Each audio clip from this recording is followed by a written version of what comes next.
It's time for the Rip City Wrap-Up. The Rip City Wrap-Up is brought to you by Dick Hanna Subaru, Believe in Nice, and Jack in the Box. Now here are your hosts, Joe Simons and Danny Marang. Caleb Love with 26 off the bench. Sidy Sissoko with 15. Donovan with 22. Those are all career highs. Deni Avija chipped in 14 assists. That's a career high. Your Portland Trail Blazers take care of the Golden State Warriors, desperately needing a win, getting one, and now control their own destiny in the hardest group in the NBA Cup. We have a lot to get to. Hello, welcome into the Rip City Wrap-Up. That's Danny. I'm Joe. I'm caffeinated. Let's do this. Marang, what a night for your Blazers. Yeah, where do you want to start? Also, I have to issue a correction already. They have adjusted Deni Avija's assist total down from 14 to 13. Okay. But it is the first time in his career that he has back-to-back games with 10-plus assists. Makes it a baker's dozen. There you go. So I get to say that. There you go. Let's start with Caleb Love. Wish I wouldn't have started with that then. Because he was amazing. Look, I'm getting text messages from friends and other Blazer fans and tweets and DMs about, is Caleb Love an actual NBA player? Like, is he a legitimate NBA player? We've talked about this over the years. Guys that are two-way contracts, G League guys, the guys that are 10 days, all those kind of things, the difference between them and rotation players and bench players is consistency.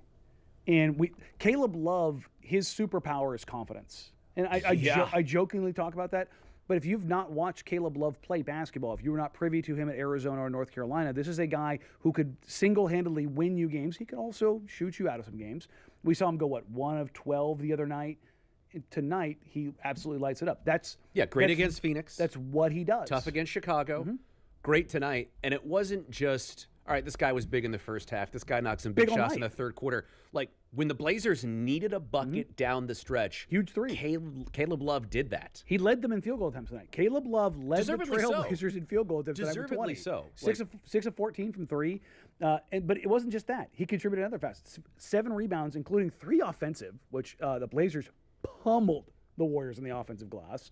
But also 5 assists and only 1 turnover in a game where the Blazers finished with 20 turnovers, Deni having 6, 4 for Chris Murray. Those are the 2 kind of bigger offenders.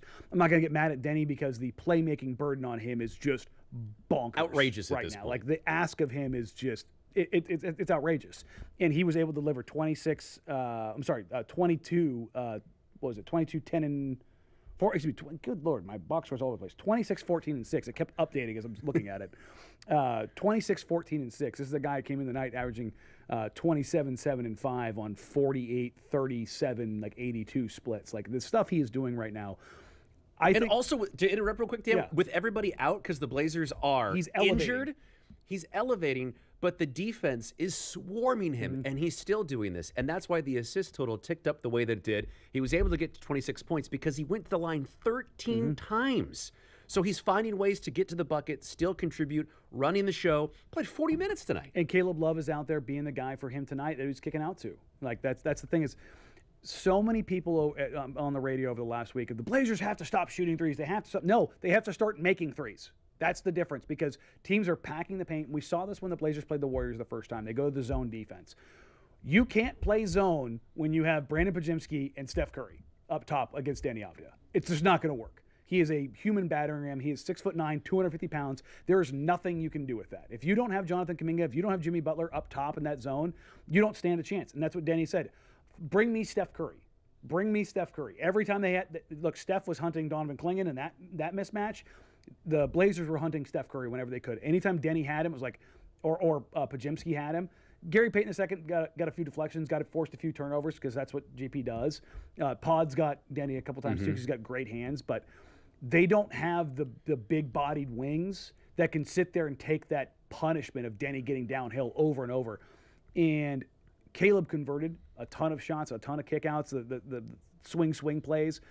But I thought what set the tone for this game was Deni and Donovan working the 2-man game, getting downhill. We've talked about this so much with Donovan, understanding when he needs to book it down court, when he needs to roll hard, and how the Blazers need to find him when he does roll hard. We've seen this over the last couple of nights, last 4 or 5 games. Donovan rolling a little bit harder, them looking for Donovan for lobs and conversions around the rim a little bit more. Without talking to Tiago Splitter or the coaching staff, I would almost guarantee that going into tonight, the game plan was, Donovan, You're playing 24-26, brother.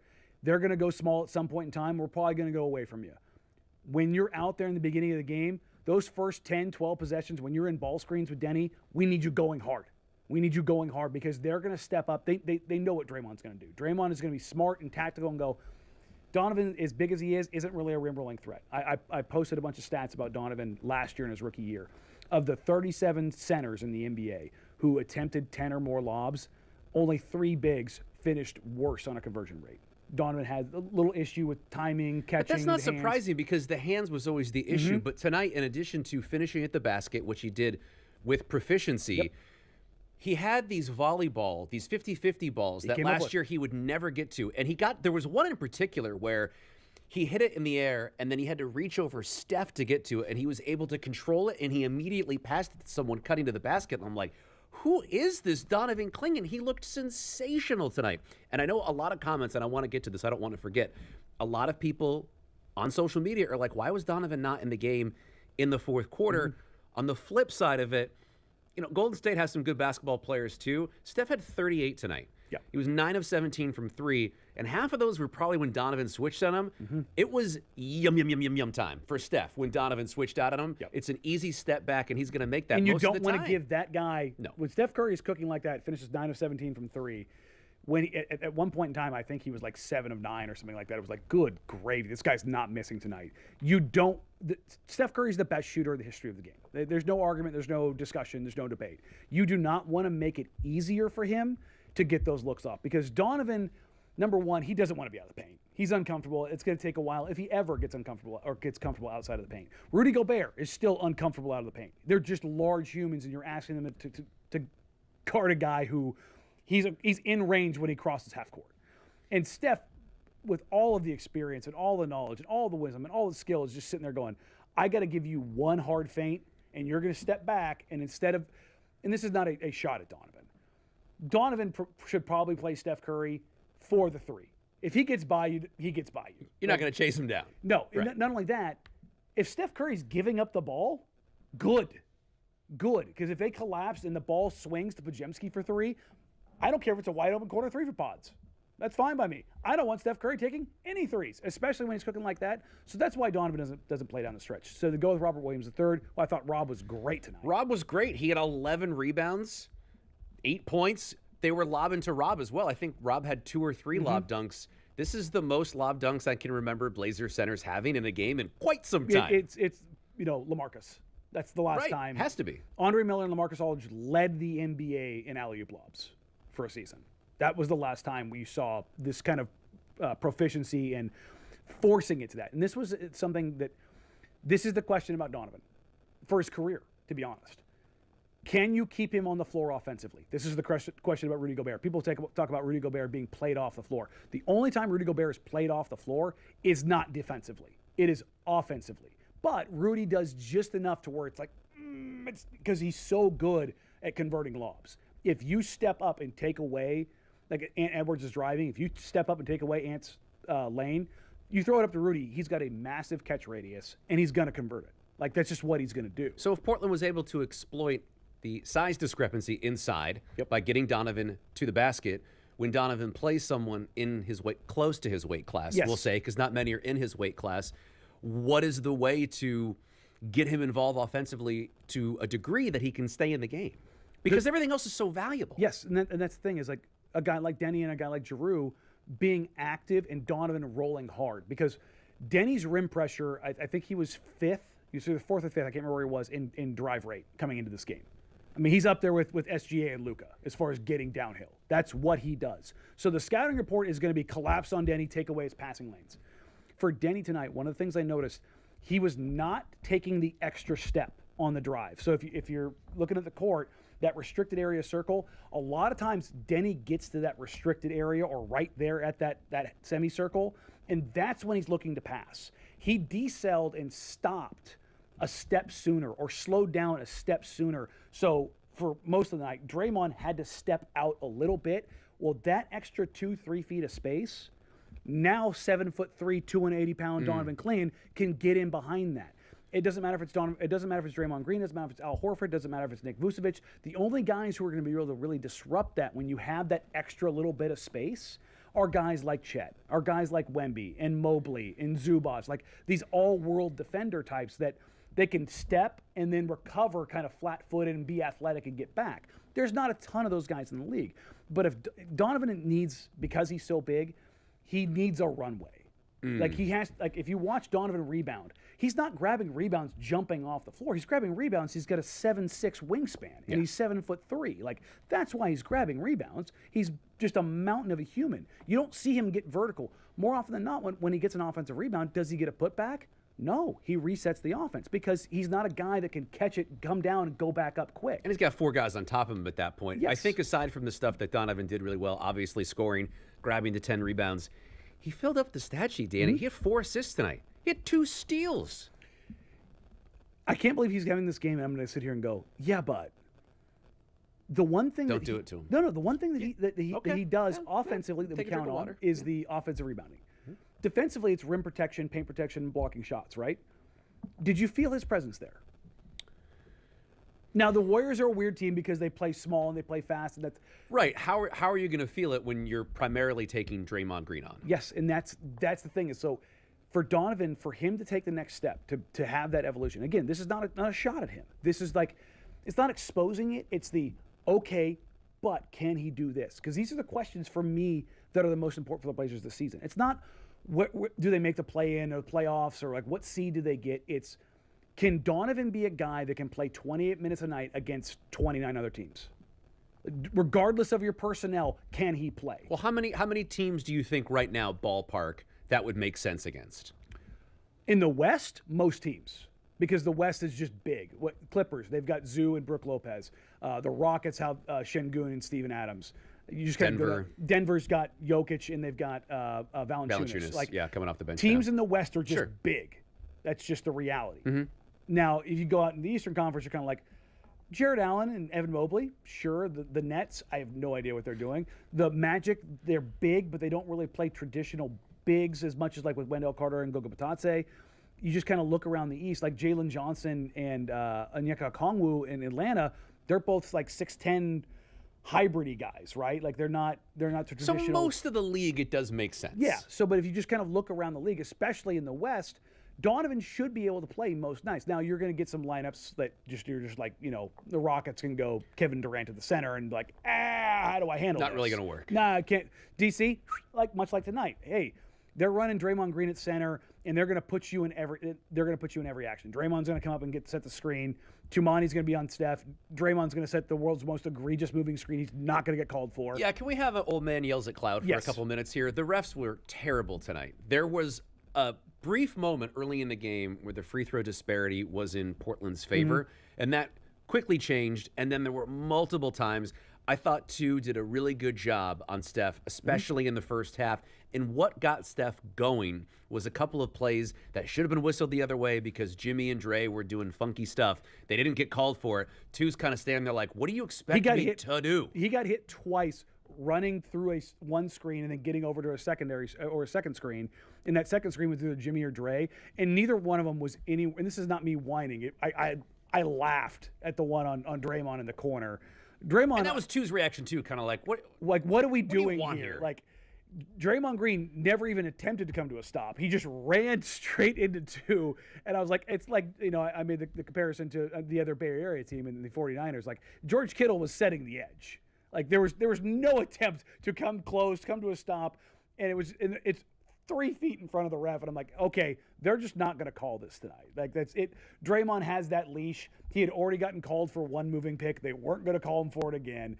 That's what happens when you master the dark arts. The leash that you get is a mile long. Toumani gets a lot of that same leash, not nearly to the extent that Draymond does. Well, he's not going to get it when he's going against Dre and Jimmy, No. and they're pulling their and to be witchcraft honest, insert. and Pods. Like, Yes. Pods is a guy that like he spends more time. Tricky, man. He is, but he spends more time on the floor sometimes than he does standing up because he just there's snipers all over the stands. Always on the deck. Yeah. Well, folks, Donovan Clingan is big, and sometimes you at home need to go big. Yeah, you know, we're talking about the triple bonus jack combo. That's 3 juicy beef patties, 3 slices, melty American cheese. There's that music. Shredded lettuce, pickles, and Jack's secret sauce on a toasted bun. Ooh, plus fries and a drink. Look at that. And you can order it right now on the Jack in the Box app. 3 times the beef, 3 times the flavor. Kind of like Sidy Sissoko, Caleb Love, and Donovan Clingan. Ooh, gotta love to see that. It's another great night for Rip City. Absolutely, Dan, and it really is. And you know who's all about people just like this team? It's Dick Hanna Subaru. Right? From your very first visit to your very first drive, they're focused on making a difference for you and for our community. That's why they say, believe in nice. Dick Hanna Subaru. It's not just about cars, it's about people. Time for a deep dive into a shallow topic. That's right, it's Trend BA. All right, we'll make this quick because we want to get back to the Blazers game. But there's Jerry Buss in his prime in the 80s. Totally sober there. Things are weird in Los Angeles, Danny. I do want to hit this very, very quickly. So the boys have been fired. Oh, no way. Somebody came in, spent $10 billion on the Lakers and said, everybody go. It's the same thing we saw with the Mavericks and Mark Cuban. It's the same thing we're going to see with the Celtics and their ownership group. If you're spending all of this money, I don't care. Now, the Buss brothers still have minority stakes in the organization. There's all this talk about Jeannie Buss is still going to be the face of the franchise. I will take all of your bets. No, she won't. No, she won't. She's not going to. No. You don't spend $10 billion. No, you can stay. No. You go ahead and stay. You be the face of this. Now, again, Mark Walter, who owns the Dodgers, who now owns the Lakers, he's never going to be the face.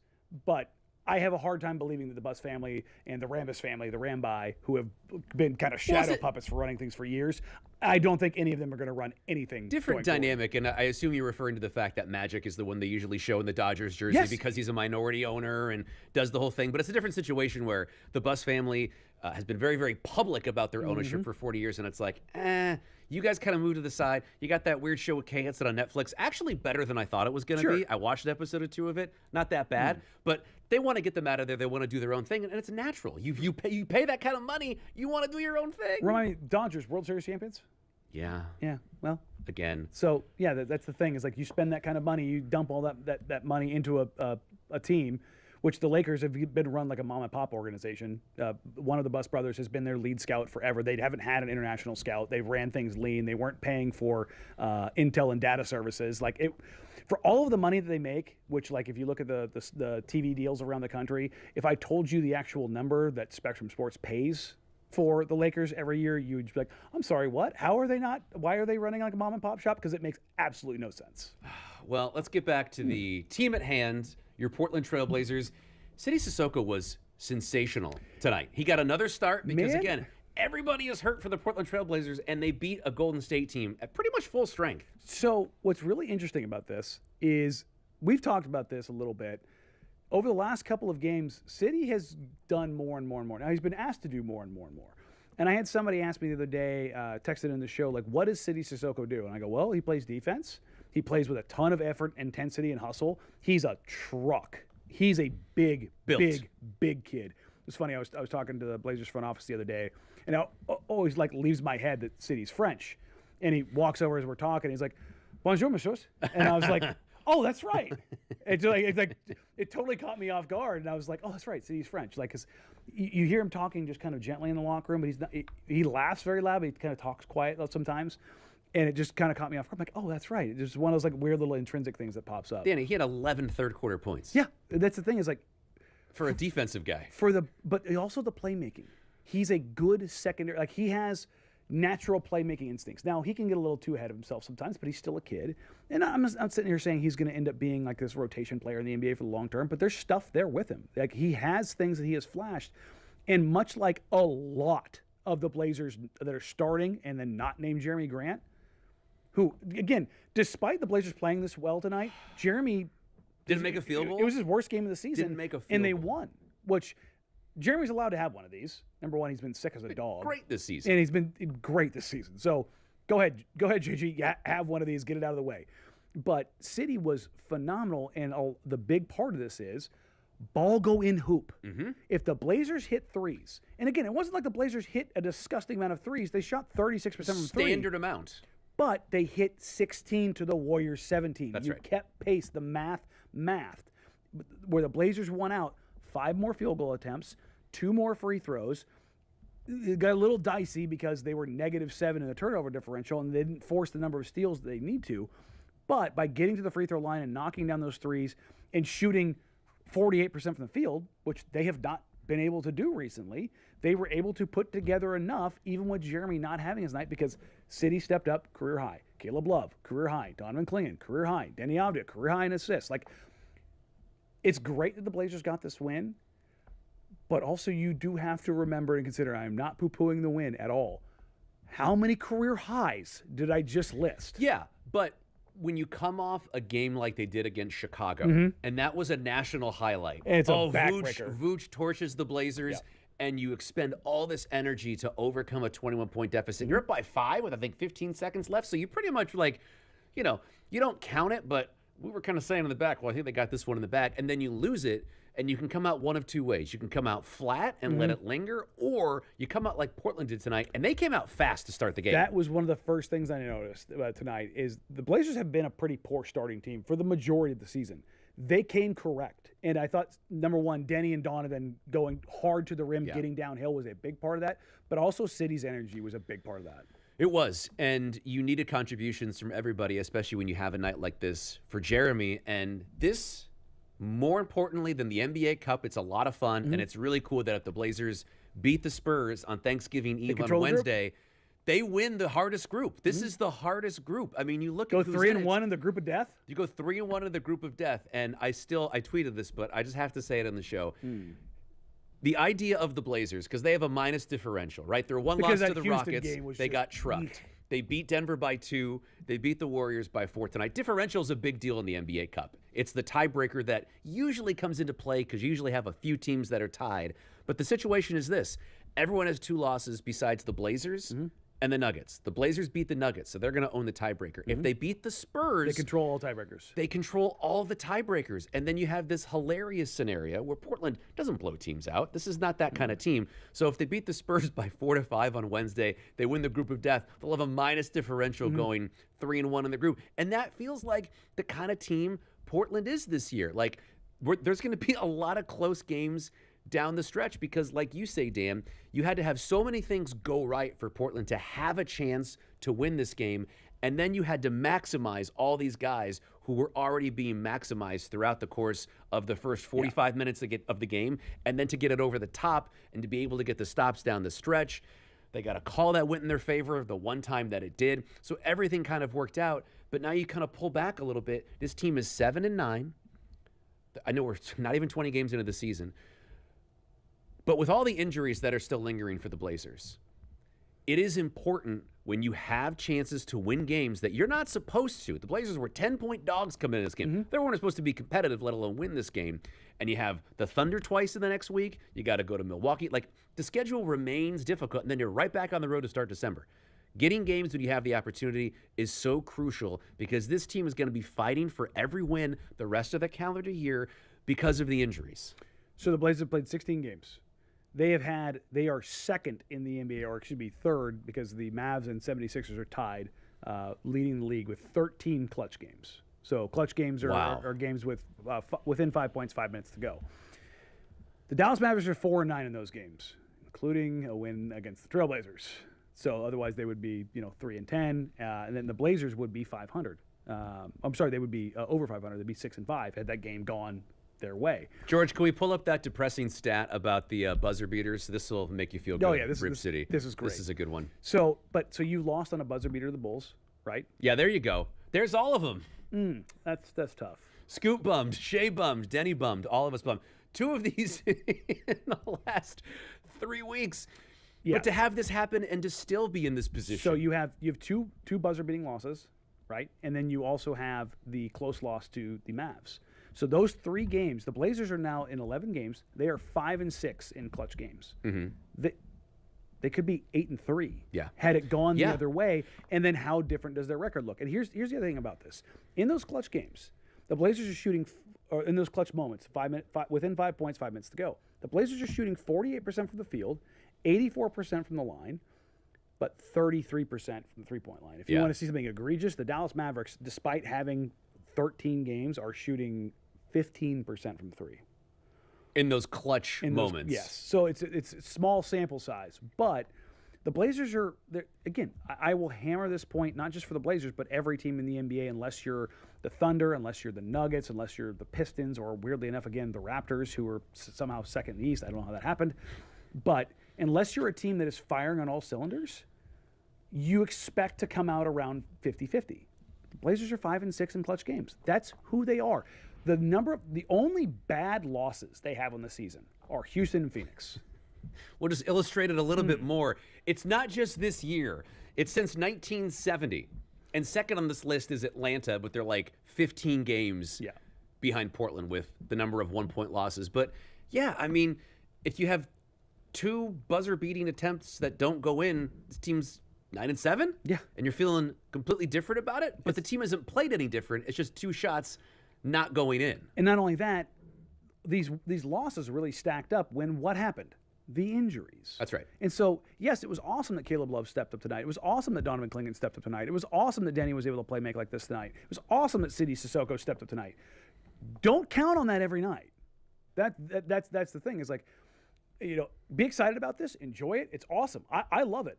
I love it when I see young guys who get an opportunity to go out there and stunt on guys. It's a ton of fun. We were talking about this before we started. It was this is the flip side of Nick Smith Jr.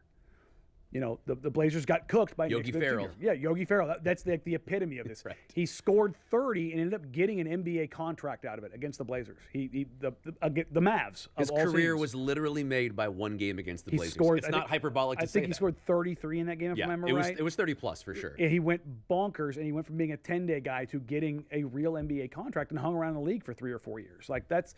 Those are the kind of opportunities that Sidy Sissoko and Caleb Love are looking at right now. If you can go out there, and it's not necessarily just with the Blazers.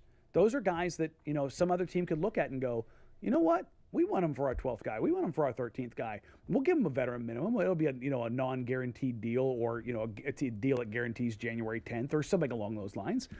But that's how those guys stay in the league. And we kind of opened the show talking about this. Guys at the end of the bench that are on 2-ways and stuff like that get these opportunities, they're good. It's just about consistency. Ryan Rollins for the Milwaukee Bucks, who we're going to see here in a couple of games. The Rollins, Giannis Antetokounmpo pick and roll pairing right now is the most lethal in the entire NBA. He is a guy who was he's kind of this guy who just kind of came on big time for the Bucks last season, and now he's like a legitimate part of their team. So when you get these opportunities and take hold of them, they're huge. And because of the conversation that has been permeating throughout the league for a few years now with all these soft tissue injuries, is depth. And this is a current reality of the NBA. The Sidy Sissokos and Caleb Loves are going to be deciding games Nick Smith Jr.'s throughout the course of the season. And if you have a slight edge in your guys versus the other team's guys, that could be the difference of you making the play-in or not making the play-in, making the playoffs and not making the playoffs. This is going to become a reality for every team in the NBA once we get further into the season. I mean, we're not even a quarter of the way through it. And the Blazers are an extreme example of the injury bug biting, but every team goes through this. This is just a part of it. The Blazers are going to play Milwaukee. Giannis isn't going to play. They're going to play San Antonio. Wemby's not going to play. Steph Castle's out. Dylan Harper's out. This is why the Thunder are so far ahead of everybody else, because their depth is insane. Yeah, they're missing Chet. They're missing Caruso. They're missing J-Dub. And they scored 140-plus tonight. Yeah, Dort's been in and out. Guys have been banged up all over that team. But number one, SGA is a monster. Cason Wallace is a guy who steps in and does a ton for them. Isaiah Hartenstein has been fantastic for them. They're just a team that is just, Isaiah Joe and Wiggins, guys are just that guy would be really good if he was on this team, but he's the 9th man on this team. And you're just their depth is bountiful, to say the least. And we got some injury news that we haven't had a chance to talk about yet, because the news has only been good so far. But we didn't get great news about Giroux or Scoot. This is from someone named Deni Marang. Yeah, there you go. The Scoot Henderson will be reevaluated in a couple of weeks. Giroux Holiday, we're not going to see him until December, it seems like, at the earliest. Shea didn't play. He's had the lingering calf thing. He's been on a soft minutes restriction all year. I think he's only played over 30 minutes three times. Yeah. So all these injuries are stacking up, and it is just survive and advance. This is why this is such a big win, because 7-9 is so different than 6-10. And if you can find a way to get one of those 3 games, and the reality is, next week, they could have been a 9-7 or a 10-6 team right now. That's right. Like they legitimately could have they could have a record that has them in the top 4, top 5 in the West right now. And I don't say that as like, yay, because you are what your record is. That's the reality. But as it pertains to Scoot Henderson, if you watched the show last game, I hinted at this coming. He tore his hamstring. Like, I don't know what to tell you. You're not going to It just sounds really painful. Look, when you tear a hamstring, you can't do anything. You're just chilling. Now, you can go lift some weights, upper body, but you can't move. And I don't know if you've noticed Scoot Henderson, old Sterling, not a small man. He's a very twitchy, strong, He's a dump truck. He's a running back. Yeah. So for him, it's not going to – this isn't, I'm just trying to think of skinnies or smaller, not the dump trucky Blazers. He's not CJ McCollum. He's not a guy who's Sure. like CJ relied on his ability to create space, and it wasn't that he wasn't quick. Scoot he's a guy that wants the power. Yeah. So you've got this guy who now clearly after 8 weeks, because actually today is the 8-week window from when the press release first came out, and I believe he injured it 2 days before the press release came out, before they had the MRI and had the clarification on it, and Joe Cronin in Media Day said, look, 4 to 8, probably closer to 4 to 10. The reality is, again, torn hamstring. So this is not 4 to 10 weeks until Scoot Henderson is back. This is when he can start working out. That's when the ramp up starts. And so if you've got a torn hamstring, you haven't done anything in 2.5 months. How many weeks do you think it's going to take for you to ramp up to where you can practice? I mean, it would take me a while just to go to the golf course. I can't imagine what it would take for Scoot Henderson to play in an NBA game, because then you start doing the math and you're like, God, that puts us into like January, and then the All-Star break comes up, and it's like, I hope we get Scoot back soon. But this is why I've said since the moment that be news came conservative out, with it. Yeah. If he's back by Christmas, awesome. Sure. Awesome. There's no reason to expect him back before then. It's just not. And then with Drew, look, Drew's older. You have Dame over there who suffered a catastrophic injury coming off of a calf.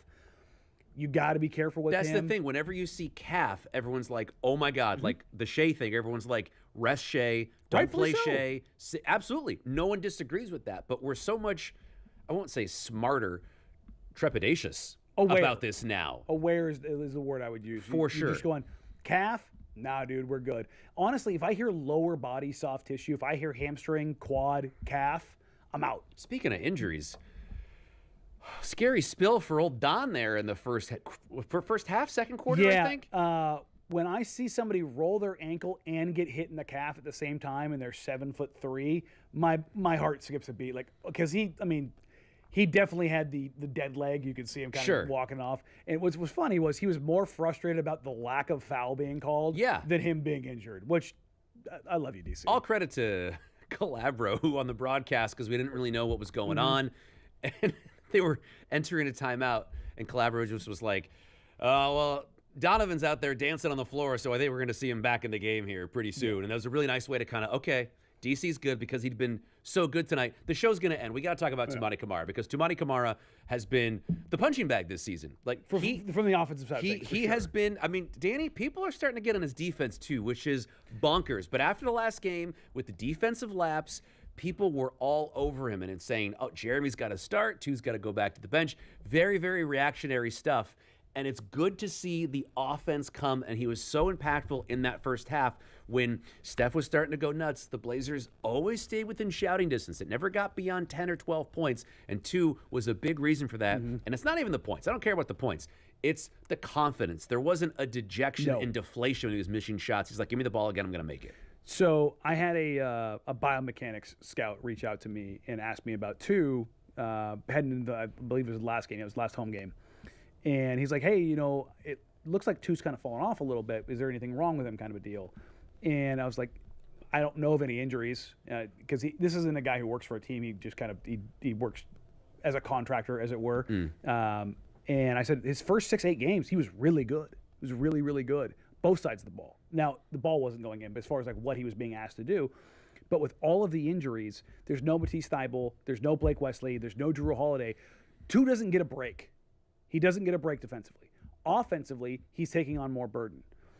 For whatever reason tonight, it looked like the Blazers, by putting Caleb Love out there more, because they were asking Tu probably to do a little too much offensively with the defensive ask that's being put on him with those guys out. Go chase Steph for 35 like, minutes. Hey, dog, we don't need you to have the offensive burden too. We need you more defensively. Like, that's what you are. That's what you need to be.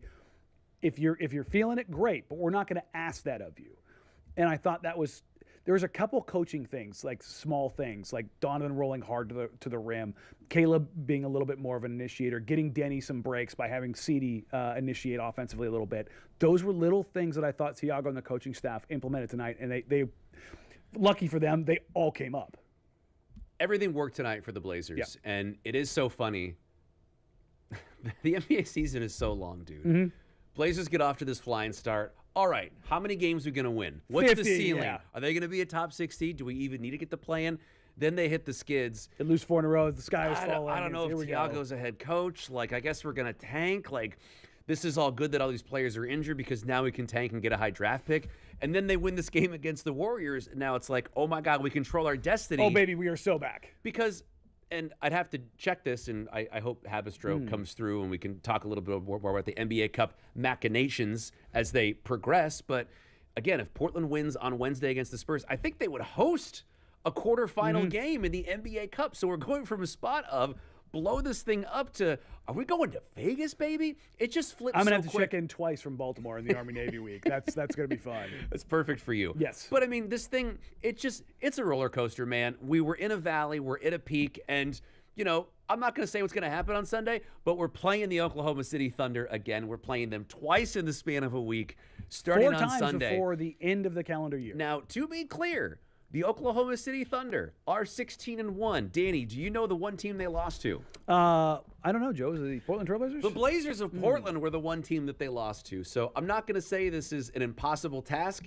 But feels pretty tough. So next week, especially OKC on the road. That's probably, outside of Denver, the toughest environment to play in the NBA right it's a weird week because it's a stretch of 4 games in 6 days. They have back-to-back on Sunday and Monday. It's OKC and Milwaukee, and then you host the Spurs in that awesome, fun NBA Cup game. No Wemby, no Castle, right? Or Harper.